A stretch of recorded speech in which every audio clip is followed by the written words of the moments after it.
Welcome to Rawsome Parents, the podcast where parenting gets real, raw, and awesome. Parenting is messy, magical, and transformational. So whether you're navigating new parenthood, single parenting, co-parenting, or rediscovering yourself after the kids have moved out, you are not alone. Here we share raw truths, heartfelt stories, and playful conversations with parents and experts, because suffering is optional, and together we can lead with love, heal what holds us back, and create lives full of fun and integrity for ourselves and our kids. So grab a coffee, hit subscribe, and join us on this wild ride. Let's get raw and awesome. Hey everyone, and welcome back to another episode of the Rawsome Parents podcast with me, Shaun Tucker, and I'm joined today with Janne Kleiner. So she's a devoted mindset mentor, breathwork teacher, trainer with a focus on breath and body work. She helps people feel safe in their bodies through nervous system work. As a mother of three, she's experienced the complexities of family breakups and the rewarding process of blending a new family, bringing a compassionate understanding to her work. She integrates trauma healing, life coaching, and the 5 bodies, physical, energetic, emotional, mental, and spiritual, into her practice. She's also a world champion in kettlebell sports and a previous gym owner. Janne also draws on athletic discipline to inspire strength and resilience in others. Through her holistic approach, she empowers individuals to cultivate unshakable self-worth, deepen self-love, and foster purposeful connections. Wow, Janne, welcome to the show. So great to have you here. Thank you so much. I love listening to that, and it makes me feel really special. Like, that's a great bio that I wrote there.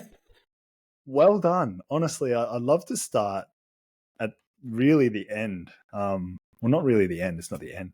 But I remember when we first got to know each other was actually through the breathwork facilitator training. And you were actually in Greece at the time. Yes. With your kids, right? Without your kids. the kids, I thought your kids were there. Without your kids, and you were competing on the world stage in kettlebell sports. For anyone who doesn't know what kettlebell sports are, what's the best and simplest way you can articulate that for them? Okay, so the short version is kettlebell sports, or Girovoy sports, is a Russian-derived sport. So it's very big in Eastern European countries. And it is a combination of endurance and weightlifting. So it's basically several different Olympic lifting movements that are being put together as you choose one lift. Mine was military snatch. So it's basically yanking the kettlebell over my head. And wow. I do that for 12 minutes without breaks. So yeah, so that's the short version of that. And it really tests your mental resilience as well to keep going when the pain starts. Yeah. Wow. That's pretty insane. And I remember you were still doing your work. You were still no doubt helping your clients. I mean, you didn't have your kids in the same country as you when you were competing, but that says a lot about your character. Like, and how much does that resiliency, that I guess test of your strength, come to the way you parent?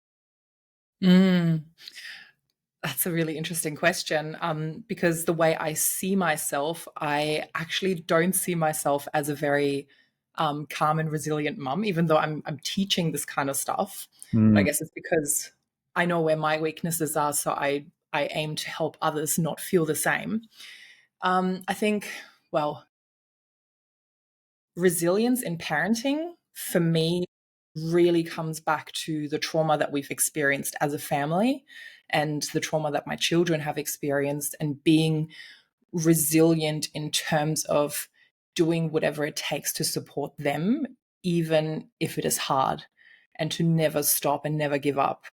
And so, yeah, I think the resilience piece for me comes really back to that, because it has been such a long journey of recreating that safety within my children, recreating that safety within myself, and then also knowing that whatever happens, we've got each other.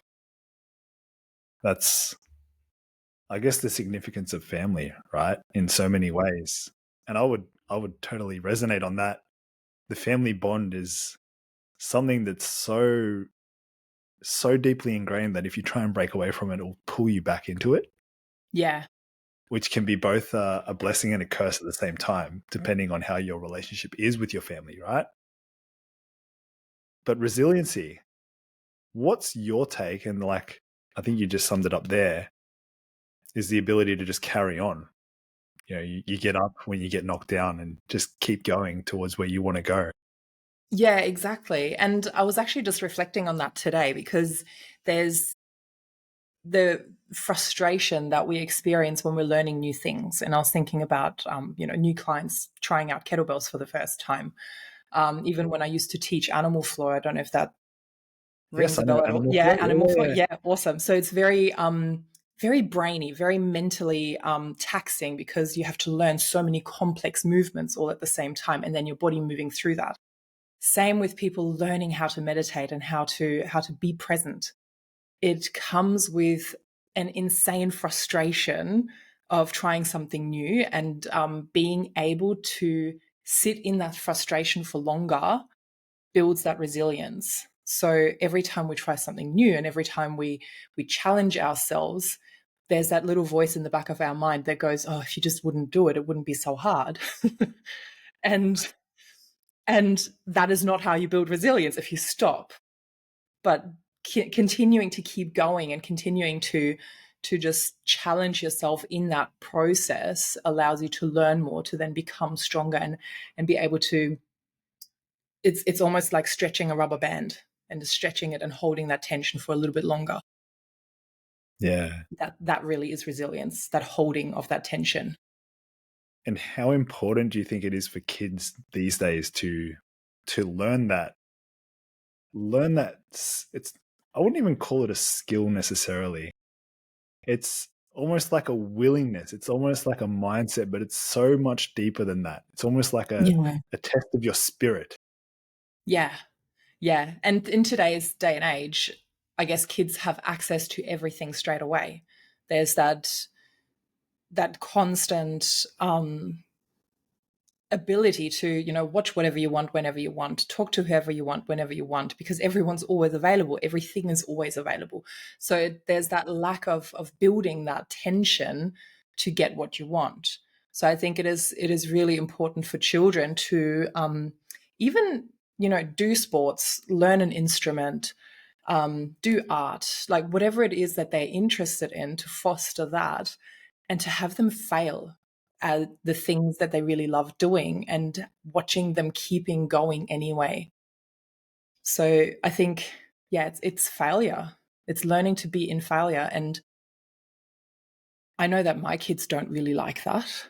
They don't like failing. They don't like challenging themselves. And it's that learning of doing it again and finding that one thing that you're willing to fail at. And I Yeah. think that's the hardest part, to just find that one thing. Yeah. And there's, I don't know if you see this in your kids now, but I remember when I was going through school and going through high school, especially like in the later years. I know your kids are not that at that age just yet, but there's just this massive amount of pressure to have this sort of figured out. And like I still have that now going through business now, right? And I'm sure you can relate to that as well. Is like you need one niche, you need one core offer, you need one of these things. And it's like, but I'm so Yes. multifaceted. It, it pisses me off. you know, Yeah.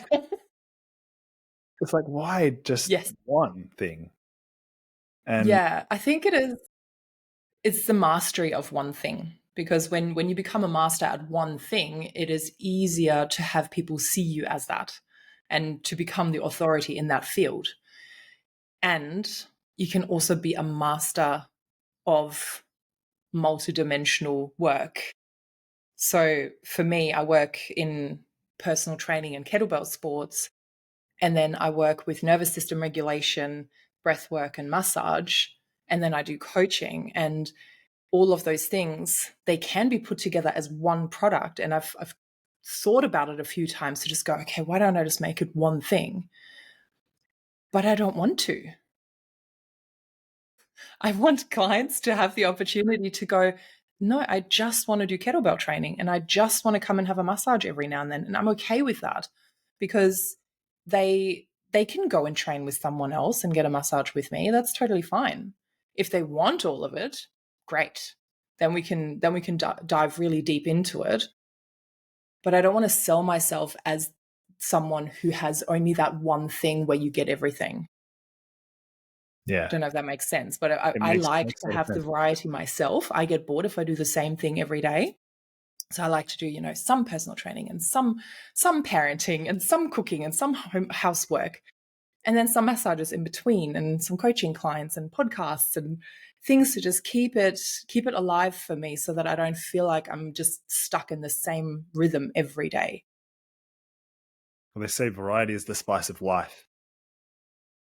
And I don't know about you, but I do like my life a little bit spicy sometimes. Yeah. Even my food, right? Yeah, absolutely. So I think what you're saying there is very relatable to probably many people who are listening, but certainly me. It's almost like instead of building one little playground with one thing that a kid comes in and just gets on the swing or whatever, it's like there's different aspects. Yeah. So the kid wants to bounce around on whatever it is, those spring, I don't even know what you call them, spring loaded, Trampoline. not quite a trampoline. So you've got the swing, you've got like these things they just sit in and it rocks back and forth, almost like a Oh, rocking. those things, they're like almost like a fast seesaw Yeah, kind of. and then you've got the Yeah. like the teacups, right? So Yeah. the kid naturally will go to what they enjoy, but Yes. I guess you want to create that curiosity and what if they try something different? Yes. What if they want to work Exactly. on something else, or they become a little bit more curious about the people or the kids that are spending time here? Maybe they want to go in and train that or have fun playing that. Yeah, and you'll probably find that a child will do one thing until they feel what's the word, Is it sort of like confident competent? in that.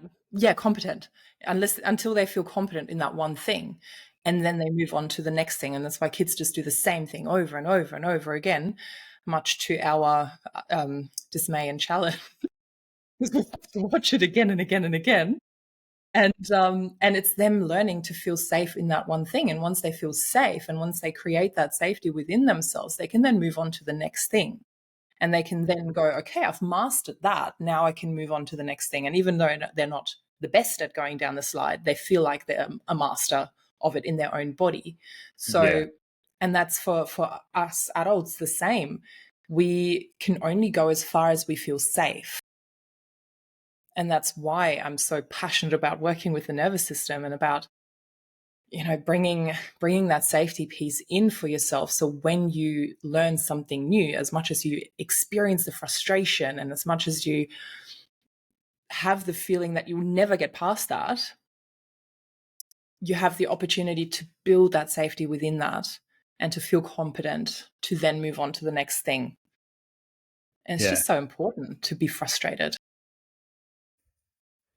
And I think the key right here, I was watching a documentary just the other day. It's called Run on Netflix, RUNN, with the mid 20-year-old guy named Ned Brockshaw, I think. Brockshaw? I can't remember his last name. Literally just watched it over the weekend. He set out to raise $1 million in 40 days of running from Perth to Bondi, Oh, that guy. Yes. back in Yeah. 2022. And you see on the documentary, like, it really ignited, inspired something in me when I watched that. Because for the longest time, there's all this sort of like positive affirmation. There's all this positive, like, work towards your goal and just get up, be resilient and keep going.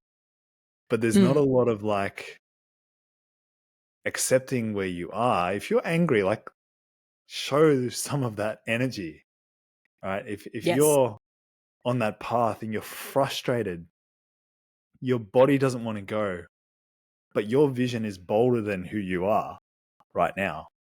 The vision is going to pull you where you want to go anyway, right?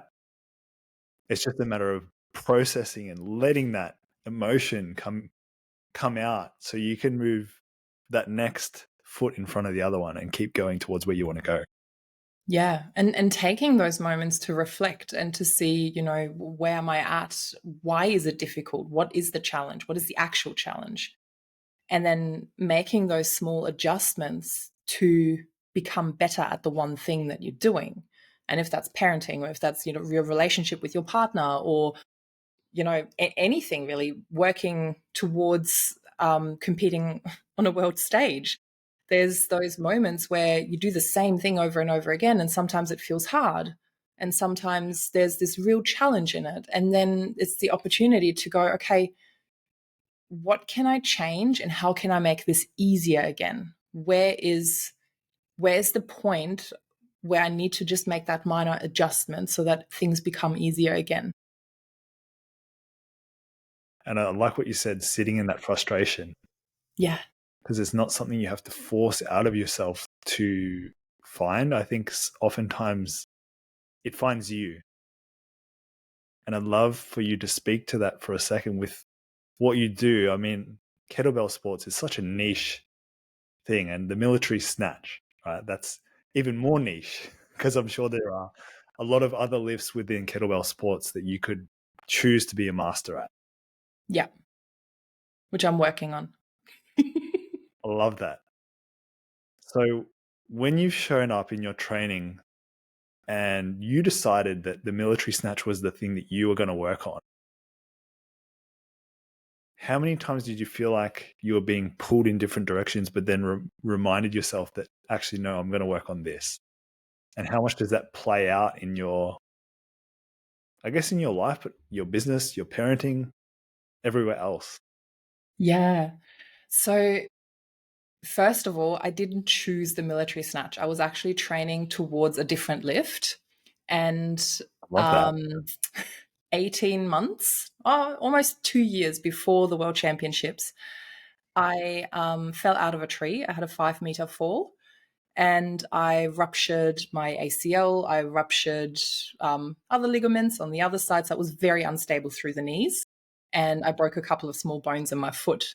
And so I was doing a very deep and long journey with physiotherapy and rehabilitation because I refused to get the surgery.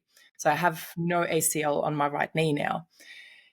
And so the lift that I was working with didn't work for me because my calf muscle was cramping too much because there was, minor adjustments, right?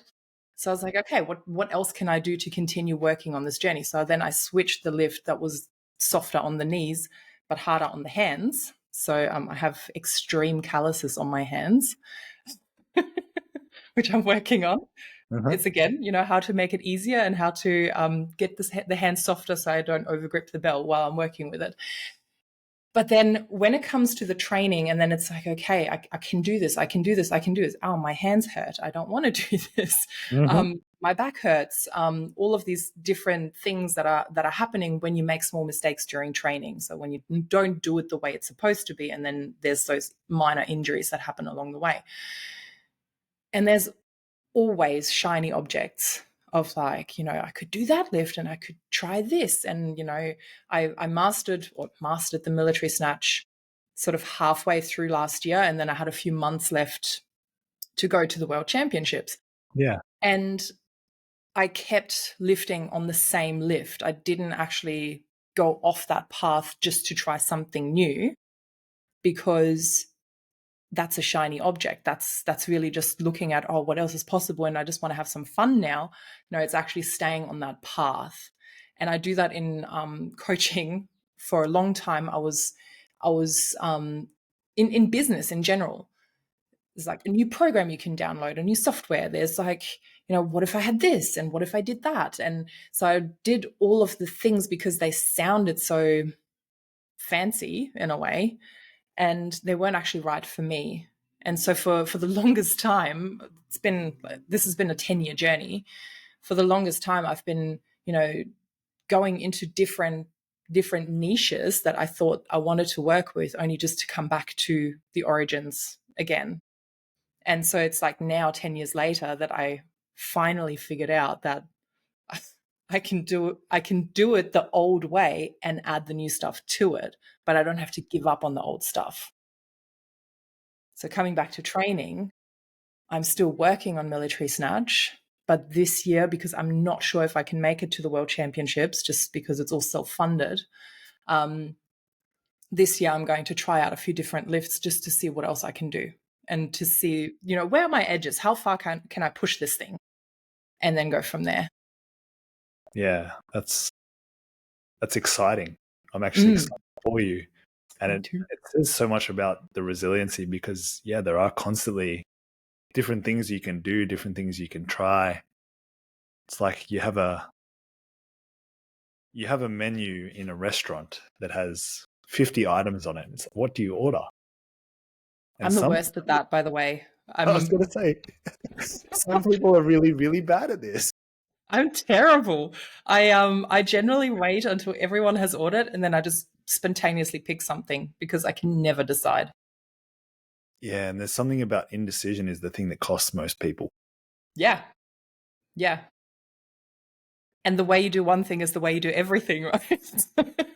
So I'm fully aware of that I like to bounce around different things. And once I find that one thing that I really like on the menu, I often go back to that. And then I just stick to that because I'm loyal. Yeah, it makes sense. And it says a lot about character. It says a lot about probably epigenetics as well. Your body likes a certain kind of fragrance or flavor, and it likes to have a bit of a routine, and probably says about your priorities too, because I'm sure one of your biggest priorities would be your kids and your family, right? Not the biggest. And they are. And it's probably the biggest guilt piece as well. Like going to the World Championships. My husband, so we've just moved interstate as well. So we've moved to Alice Springs from Queensland, and that was a huge shift. And that was because my husband took a job here. And he got the job about 2 weeks before I left for the World Championship. So my flight was booked, everything was organized, I was going. And then he got this job offer and he had to leave 5 days after I left. And we were like, oh my gosh, what's going to happen with the kids? So who's looking after them? And that's where my kids are my highest priority, and I do not give up on my own dreams.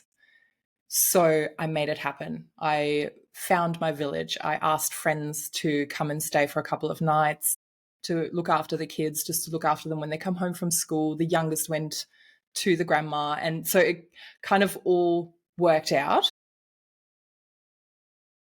But it's having that priority for yourself and your family.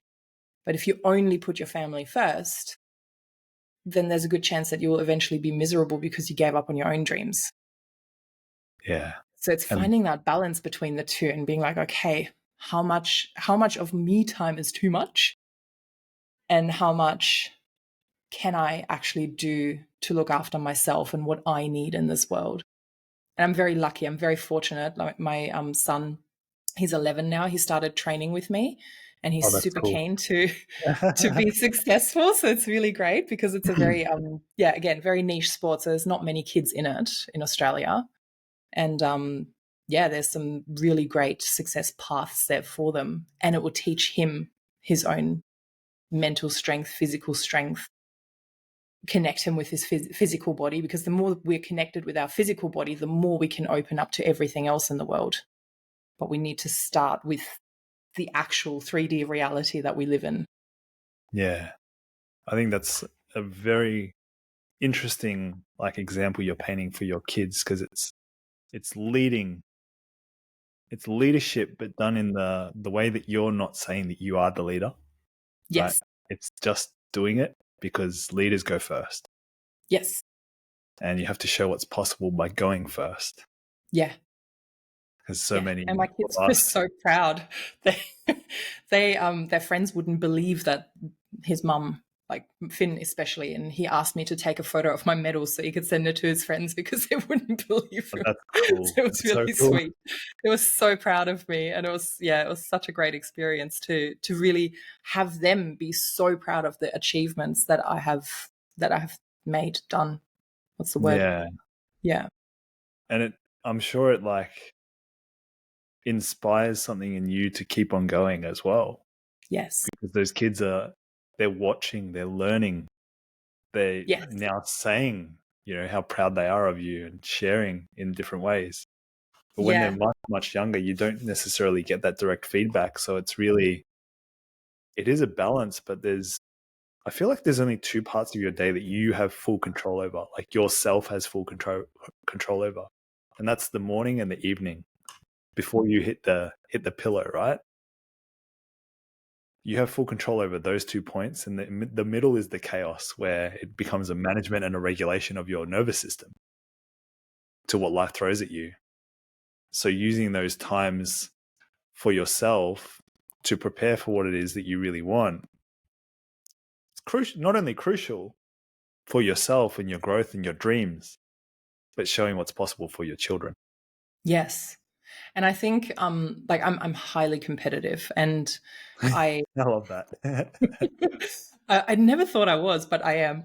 Um, and so I'm mapping out my own what's next journey, and I wanna play with the big kids because at the moment I'm in the amateur league. So I wanna get into the big group, the really heavy weights, and that's a long journey. I'm not expecting that happening tomorrow. But I think that is where my I'm not good enough story is actually serving me. Hmm. So there's so many times in my life that I always had this not good enough story play out in a way that I felt I never belonged, and then I just started, paying for things just so I could play with the popular kids, and I would enter networks that I thought I needed to be a part of, and just because I never felt like I was actually good enough to be a part of something amazing, Mm-hmm. only for me to now realize that I don't need any of that, but that I'm not good enough story in my own world plays out actually really well for me now, that I can go, okay, what else is possible? So it's not I need to be better because I'm a terrible person, but it's a what else is possible and how far can I push this for myself, and what will be the result of that. So it's a I want more clients because I want more clients, not because I need more clients because I'm a terrible business owner. So so there's a difference in that now. It feels different. Yeah. Yeah. And it's not settling for mediocrity Yeah. in any way, shape, or form. You probably realize that the stretch or the uncomfortable places you put yourself in actually allows you to stretch your limitation and push through and break boundaries that are sometimes outwardly imposed on us, through Mm. society, through our own parents, through our upbringings, all these kind of things. And walking the path that you're on as a mum, as a leader, as a business owner, as a world champion in kettlebells, right? That says so much about the possibility of other humans, right? Yes. Because someone will see you and they'll realize that I can do that too. Yes. Because honestly, as much as it's really bloody hard work to get there, it's not actually that hard. Like What's it harder? sounds crazy. Not doing it or doing it? What do you feel is harder? Not doing it. Yeah. I agree. I totally Yeah. agree. Yeah, 100%. So I mean at times while I'm doing it, like especially going for the training side of things, um it feels really hard. And even when I was on my own healing journey, tapping into those really heavy emotions felt hard at the time, but it was harder to hold on to it in the first place and to avoid it. Like the avoidance is almost harder than doing the hard work to get there. And I think, like, if I can do it, honestly, anyone can. Like, I don't think I'm that special. And I'm learning to toot my own horn and speak more highly of myself. But it's like, I just showed up. I just did the work. I just showed up for training, and I missed a couple of sessions. I could have probably been even better if I had trained more. But I did it, and I just showed up for myself. And it's the same with, my daily meditations and the time that I take for myself to regulate myself and to turn inwards, because I can't just let it all out at the gym. Those moments where I really address what is happening within me.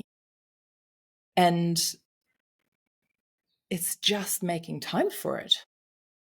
It's making time. It's not having time. It's creating those pockets. And if you have 5 minutes to close your eyes for a moment and actually check in with yourself, then that's enough. It doesn't need to be, hour-long journeys and deep somatic release work. It's great when you can, but it's not necessary. Well, it's just one moment, isn't it? Yeah, Really? exactly. But it's really, I mean, we all have time to cook dinner at night. We all have time to have a shower. We all have time to put our makeup on and, do all of those things. We also have time to show up for the things that we want to create, because that's only maybe another half hour. Maybe it's an hour. Maybe it's 2 hours. But you can carve that out somehow. Yeah. Yeah. And it comes back to I suppose, the environment that we're exposed to and the possibilities that we're shown. If we realize that someone else is human who's done great things, then we can see that pathway opening up for us as well. Yeah. And definitely spending time looking at the people that have done what you want to do and just checking, like, how are they doing it? What are they doing? And drawing inspiration from that and seeing, oh, this person is really great at that, and I really want to be great at that.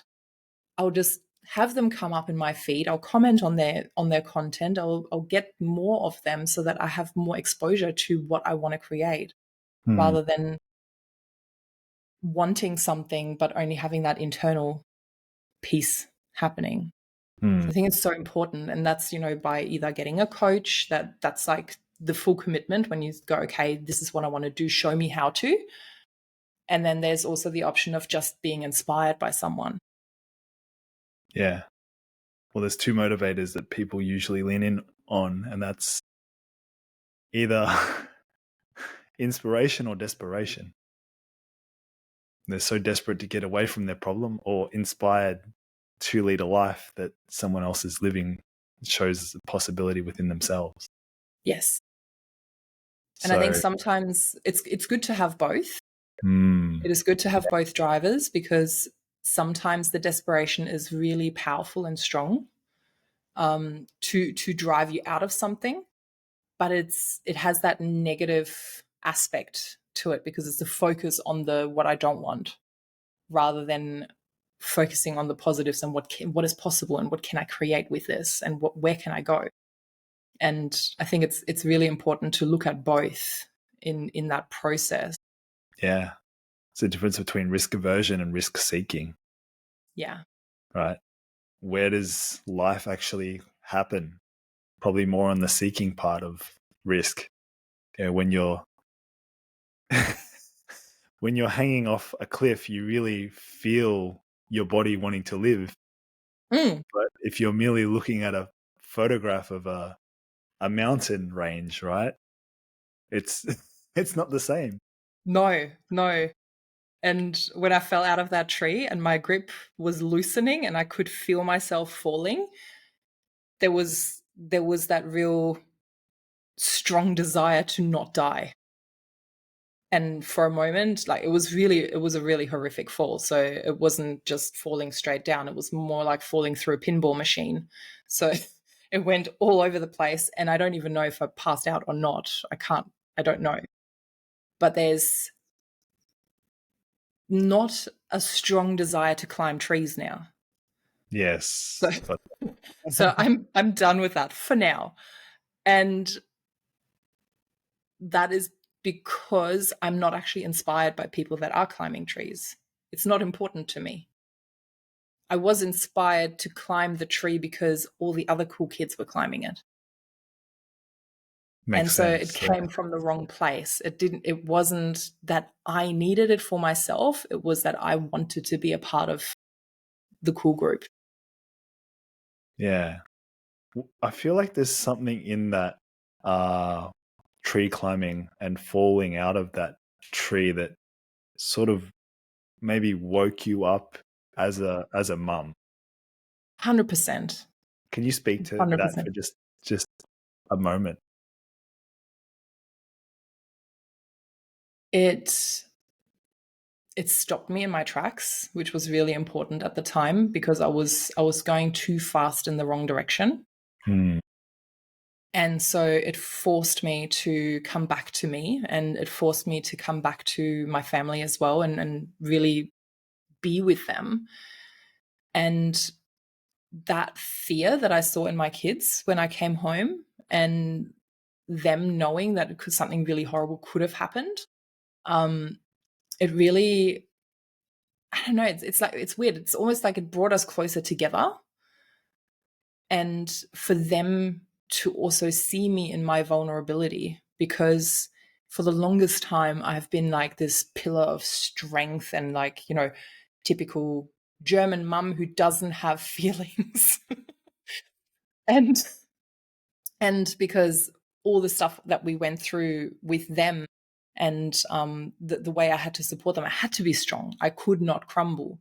And it was an opportunity for me to actually look at my own trauma, because I created my own trauma so I could let go of theirs, Yeah.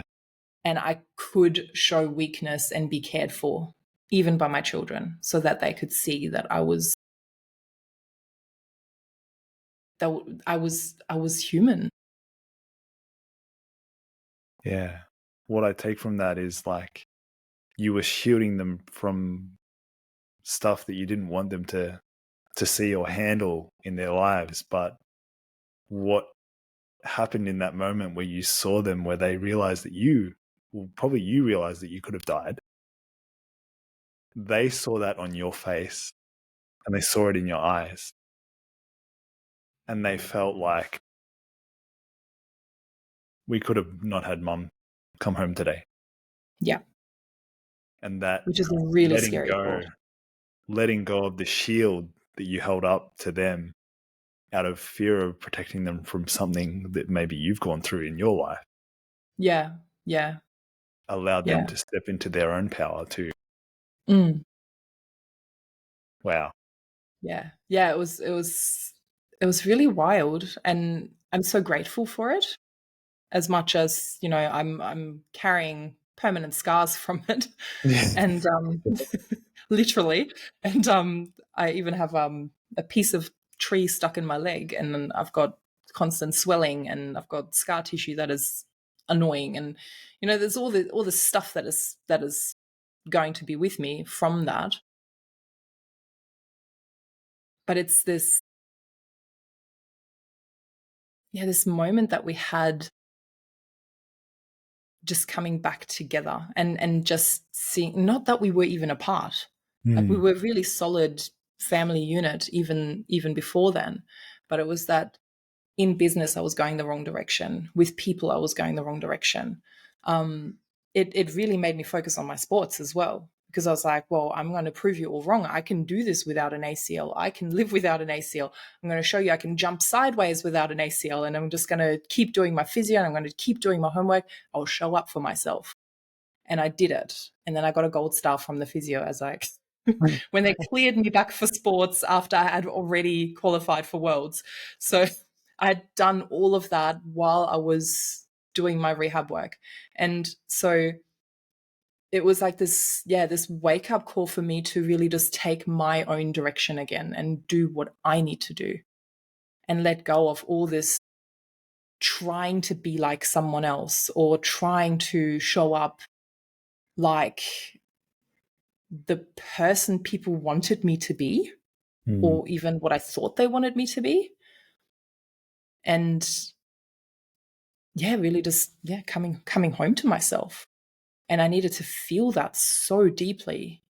And I was so lucky that the person who was with me when I fell was he's an amazing coach, and he does a lot of emotional work, and he worked me through every single emotion that came up after I was just sitting in the dirt after my fall, crying, screaming, laughing, having all the different things happening. And he worked me through it, and he was with me the entire time, and then eventually we made it out of the forest. But yeah, it was this really intense experience, almost like, some people pay for that without being pushed into injury. But yeah, it was incredible. I don't think it's something you could buy. No, and I don't want to do it again, and I would never offer it as a service. I think that would Very be right. wrong. Yeah, that's incredibly powerful. Thank you for Mm. sharing such deep vulnerability. Before we finish up, I'd love to ask just one question, maybe through that whole experience, and maybe any parent that might be like really struggling right now. What's that one message you'd like to convey, even to a past version of yourself that didn't think that they were good enough, that they didn't think Mm. that they could carry on? What's that one message you could just make so simple that they just understood that it's okay and they can continue? You're really putting me on the spot here. What's the one thing?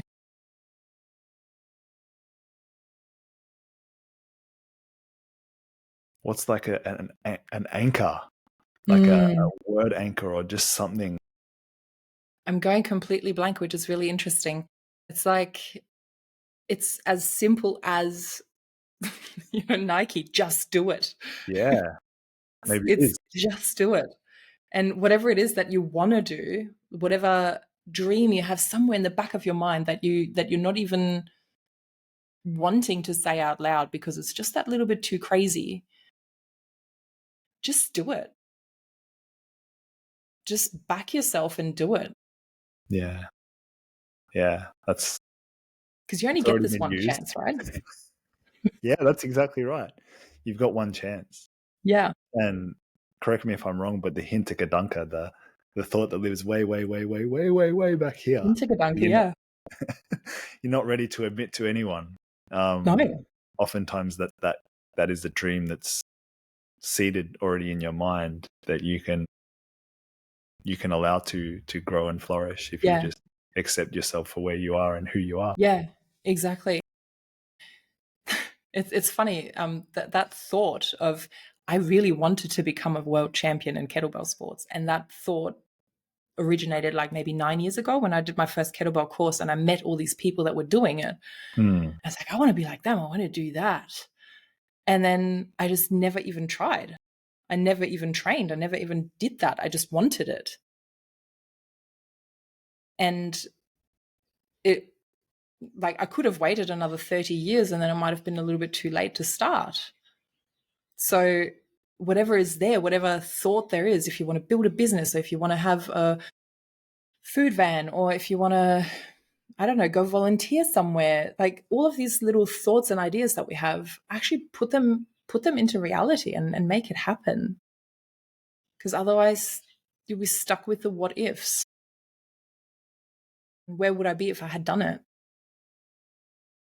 Make it happen, or you'll be Yeah. stuck in the what ifs. I love Yeah. that.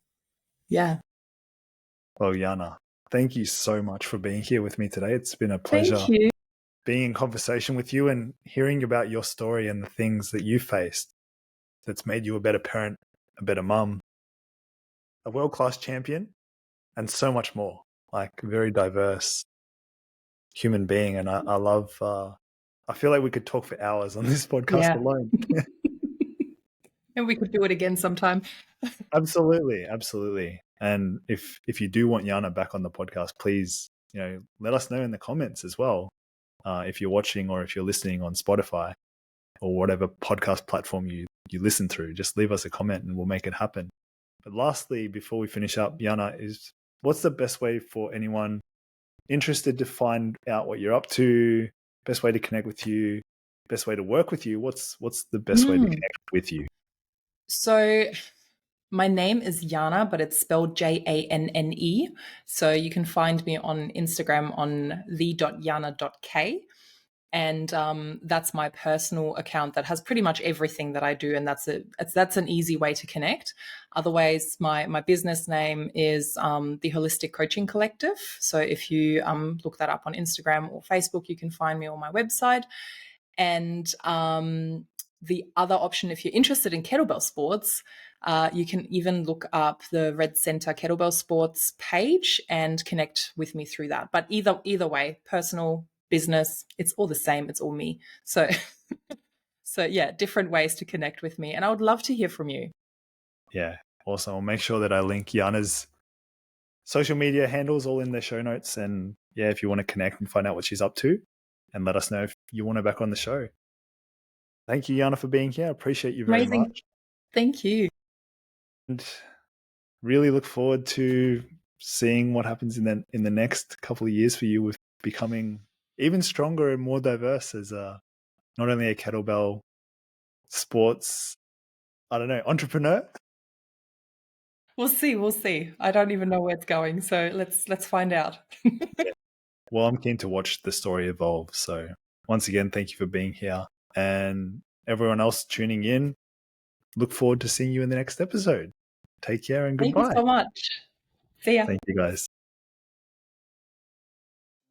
Thanks for tuning in to Rawsome Parents, where we keep it raw, real, and awesome. If you loved this episode, don't forget to subscribe and leave us a review. Your support helps us reach more parents just like you. And hey, remember, parenting is a wild ride, but you're never in it alone.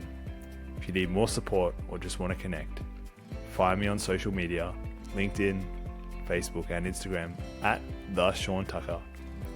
Until next time, stay raw, stay awesome, and keep leading with love. See you soon.